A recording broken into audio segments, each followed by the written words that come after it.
You're standing in a hallway in Queens, landlords behind you, jingling keys like they're worth something. 600 tiny square feet, one window, a radiator that clangs at 3 a.m. like it's trying to tell you something. 9,000 a month, he says flatly. First, last, and deposit up front. You laugh, not because it's funny, because the number is so absurd your brain refuses to process it as real. The landlord doesn't laugh back. He just shrugs, like the price is weather, like it's nobody's fault, like $9,000 a month for a room with one window is just how the sky works in this city. You've been saving quietly, carefully for 4 long years, waiting tables, then bartending, then finally landing a job in finance that pays enough to make people jealous, but not enough to make Manhattan make sense. You've got $210,000 sitting in a high-yield savings account, earning 4%, quietly compounding while you eat sandwiches, standing up to save on delivery fees. $210,000. In New York, that's a down payment on a shoebox. Maybe. If the shoebox doesn't have a doorman, if the shoebox doesn't have a view, if the shoebox is technically in Queens and the realtor calls it up and coming with a straight face. You do the math on a studio in Astoria. $640,000. Mortgage at 7%, property tax, HOA fees that feel like a second rent, insurance. The number at the bottom of the spreadsheet makes your stomach drop. $4,200 a month for a studio with no yard, no garage, no room to breathe. You run the numbers 3 more times, hoping you fat-fingered a decimal somewhere. You didn't. The bank's pre-approval letter sits in your inbox like a dare. You could technically afford it. If afford means every extra dollar for the next 30 years goes into a box you can't turn around in without bumping the stove. You close the laptop. You open Instagram instead, and that's when the algorithm decides to change your life. A video, grainy phone footage of stone houses stacked on a hillside, terracotta roofs, empty streets, a caption that stops your thumb cold. This Italian town is selling entire houses for €1.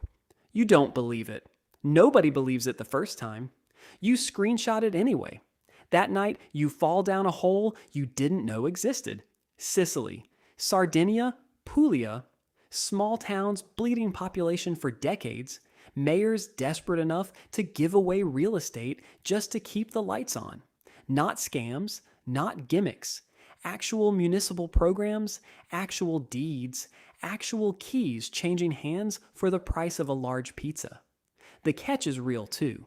You have to renovate. You have to commit money. A real number, sometimes $20,000, $30,000, $50,000, depending on the town and the house.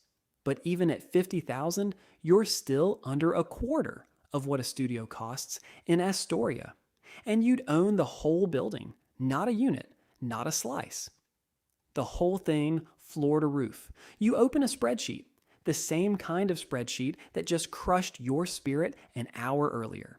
Except this time, the columns behave. Purchase price, €1. Renovation, $40,000. Closing costs, a few thousand more.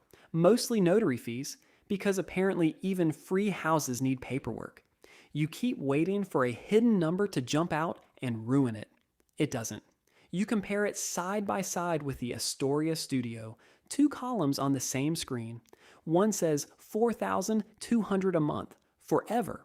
The other says $41,000 once, and then it's yours. You stare at that comparison longer than you've stared at anything in your life. You start reading listings like they're bedtime stories. A 4-bedroom stone house in a hill town in Molise, $2,000.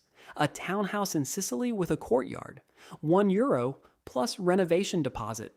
You picture yourself owning something with a courtyard. In New York, a courtyard is a fantasy reserved for people whose last names are on buildings. You start doing something you haven't done in years. You start dreaming in numbers that don't hurt. Weeks pass. You keep working the finance job, keep watching your studio in Astoria dream shrink every time the Fed says a word that spikes rates. You keep half joking to coworkers about buying a town in Italy. Except the joke stops feeling like a joke. It starts feeling like a plan. You book a flight, not to look at apartments, to look at a town. The town is called something you can barely pronounce, tucked into hills 2 hours from Naples. Population 800 and dropping. The mayor meets you personally because in a town this small, the mayor has time for that. He walks you through streets built before America existed, doorways carved from stone, a church bell that's rung the same hour for 4 centuries. He shows you a house, 3 stories, a cellar cut into rock, a terrace with a view that no penthouse in Manhattan could buy at any price, because the view is a valley, not a building across the street. You walk through empty rooms that smell like dust and old wood smoke. Someone's grandmother lived here once. There's a chalk mark on a doorframe, heights of children who are grown now or gone or living in Rome and never coming back for the house their family left behind. The mayor tells you 300 houses in this town sit exactly like this one, empty, waiting, slowly losing their roofs to time because nobody wants them enough to fix them. You want this one enough. €1, he says. You commit to renovate within 3 years. That's it. You stand in that empty house and do the math you've been doing your whole life, except this time the math doesn't punish you. Renovation estimate, $40,000. Total cost, all in, $41,000 and change. Less than a Toyota. Less than a wedding. Less than what some people spend renovating a bathroom in Brooklyn. You think about the studio in Astoria. $4,200 a month forever, or until you sell, or until the market decides your equity was smaller than you thought. You think about the radiator that clangs at 3 a.m. You sign. Back home, people ask if you're insane. A whole house in a town they've never heard of, in a country where you don't speak the language fluently. You tell them the price, they go quiet, then they ask the question everyone asks. But what would you even do there? You don't have a perfect answer yet. You know contractors need hiring. You know Italian bureaucracy moves slower than a Sunday in July. You know renovating a 300-year-old house comes with surprises no inspection report can predict. You know none of this is passive. None of it is easy money falling from the sky. But you also know something else. You know that in New York, $210,000 buys you debt with a nice view. In this town, it buys you an asset, a passport application waiting to happen, and a foothold in a country where the cost of living is a fraction of what you've been drowning in. 6 months later, you're standing in that same stone hallway, except now there's drywall, there's plumbing that works, there's a kitchen with tile you picked out yourself from a shop 2 towns over, haggling in broken Italian with a shopkeeper who laughed at your accent and gave you a discount anyway. You still have your finance job. You didn't quit anything, you didn't burn a boat. You just redirected money that was going to disappear into someone else's mortgage and pointed it at something that will still be standing when your grandkids are alive. You rent the top floor to tourists chasing the same €1 dream you chased. It covers the property tax for the entire year in 4 bookings. The rest of the year, it's yours.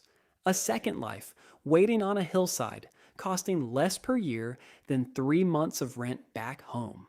Your coworkers still live in 600 square foot boxes in Queens, still flinch when the landlord mentions renewal season, still calculate their budgets down to the dollar every month. You calculate something else now: flight costs, renovation timelines, which room gets the good light in the morning. Some of them ask how they can do it too. You tell them the truth.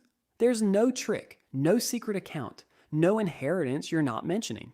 You just stopped assuming the only real estate worth owning was the kind everyone else was fighting over. You looked somewhere nobody else was looking, and the price reflected exactly that. Nobody wants what nobody's heard of. That's the whole opening. You didn't buy a house in New York. You bought a town nobody else was looking at, for less than most people spend on a car. And you built something that grows instead of drains. The hallway in Queens is still there. The radiator probably still clangs at 3 a.m., but you're not standing in it anymore. You're standing on a terrace in Italy, holding a set of keys that cost you €1 and a promise, watching the sun drop behind hills that have outlasted empires, and thinking about how the whole thing started with a screenshot you almost scrolled past without a second thought on a night you nearly closed the app instead.